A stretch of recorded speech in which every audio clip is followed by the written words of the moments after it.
At a time where our country is falling into a pit of eternal darkness and $10 has turned into $2, it's hard to keep track of your surroundings while also protecting your mental health. Times are taxing right now, and I'm not just talking financially. They say that overdosing on escapism is just as bad as letting the survival of the real world devour you, and that may be true.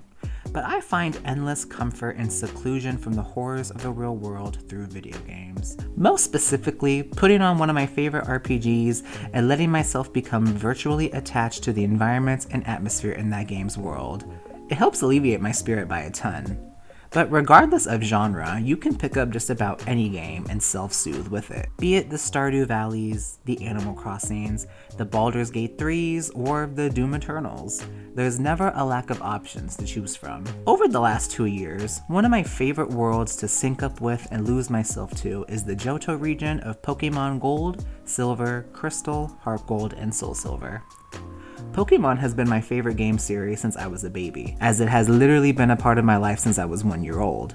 But strangely enough, I never had a childhood experience with anything relating to the Johto region, especially from Generation 2. Somehow I ended up with every Pokemon game for the Nintendo 64 except Stadium 2. I had every single VHS tape for the Indigo League anime and the Orange Islands, but never watched more than 3 episodes of Johto Journeys. So while I had this deep-rooted love for Kanto and Hoenn incubated within me from interacting with these generations during my formative years, I missed out on really getting to know where some of these Johtomons came from, and it made their debut games a difficult sell compared to the others. I would go on to play the Gen 2 games as a teenager via emulator, but I stopped playing the game after reaching Olivine City 2 different times out of boredom.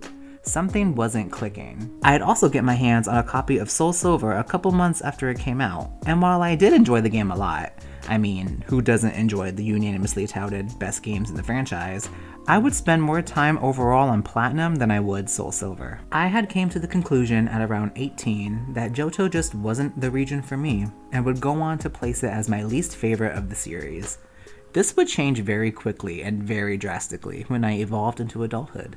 And now I have a hard time deciding on if Johto is my favorite region of all time, with it now being arguably my favorite place to be, and Crystal version arguably being my favorite game in the entire franchise. How did this happen? Well, it started with a change in perspective. The Gen 2 games, along with their remakes, aren't like other Pokemon games. Their design and philosophy is individual from the other entries in the franchise, and while I do think a lot of Johto's spirit was saved for Ruby, Sapphire, and Emerald, the core essence of what Gold, Silver, and Crystal were made to be became more and more removed from what Pokemon as a game series would become as the years pass on. This was true 8 years ago, and it's even more true now.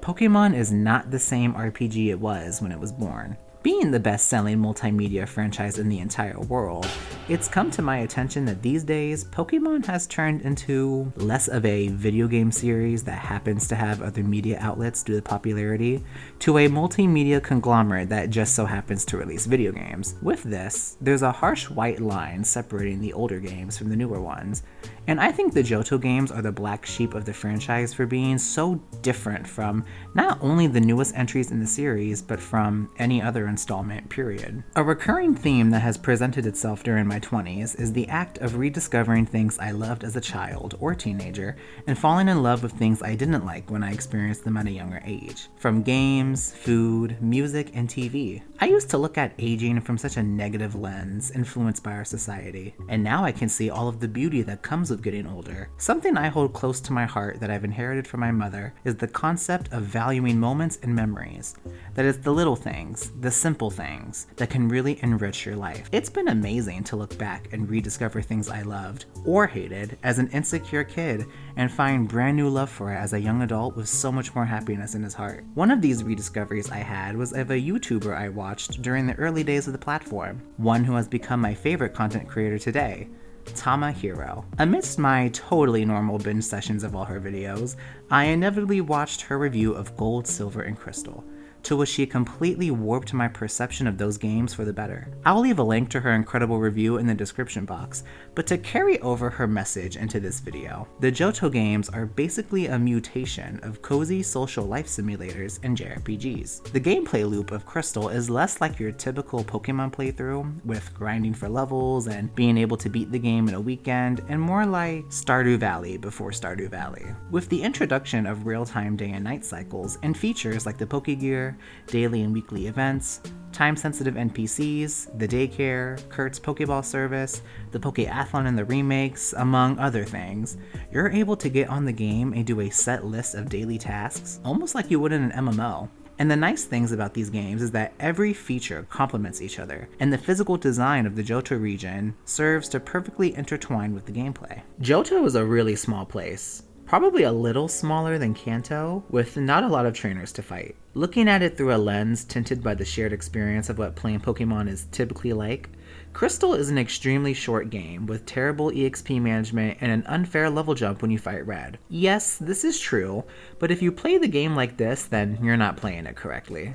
The second generation of Pokemon came out as both the fully realized idea of what Game Freak wanted for Pokemon with a budget, as well as the original, planned conclusion for the franchise. These games also released at the cusp of the new millennium, Y2K if you will, and we were seeing a jump in technology and what that means for not just video game development, but also communication. This is reflected in the telephone within the Pokegear. One of Pokemon's core themes has always been the value of community, and never before has this concept been done as well as in Crystal. Select trainers across Johto are able to become your friends by saving their phone numbers, where they'll call you periodically to yap, sometimes give you items, and propose rematches. These rematches are an essential source of bonus EXP, and it's set up to where you take breaks from getting gym badges to relax and explore, being rewarded with a fateful call from a friend for another battle to keep your team strong for the future. This isn't just a plot of land with people to beat up so you can get to the Hall of Fame screen sooner.